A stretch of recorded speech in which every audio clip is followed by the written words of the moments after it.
UDF അധികാരത്തിൽ വന്നാൽ Kerala bank നമ്മൾ പിരിച്ചു വിടുക തന്നെ ചെയ്യുമെന്ന് ഞാൻ പറയാൻ ആഗ്രഹിക്കുന്നു. കേരള ബാങ്ക് ചൂരൽമല ശാഖയിലെ വായ്പകൾ എഴുതിത്തള്ളി എന്നുള്ളതാണ്. ഉരുൾപൊട്ടലിന്റെ പശ്ചാത്തലത്തിലാണിത്. വായ്പക്കാരിൽ മരിച്ചവരുടെയും വീടും വസ്തുവകളും നഷ്ടപ്പെട്ടവരുടെയും മുഴുവൻ വായ്പകളും എഴുതിത്തള്ളും എന്നുള്ളതാണ് തീരുമാനം.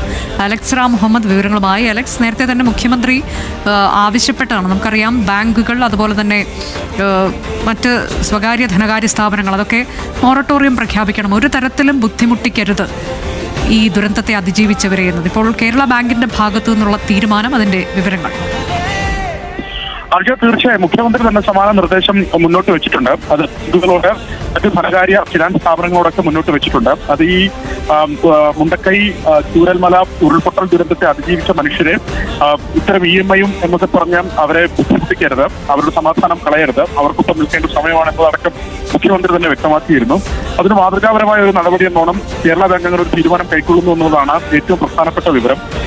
ചൂരൽമല ശാഖയിലെ വായ്പകൾ കേരള ബാങ്ക് എഴുതിത്തള്ളും എന്നുള്ളതാണ് തീരുമാനം ആയി അറിയിച്ചിരിക്കുന്നത്.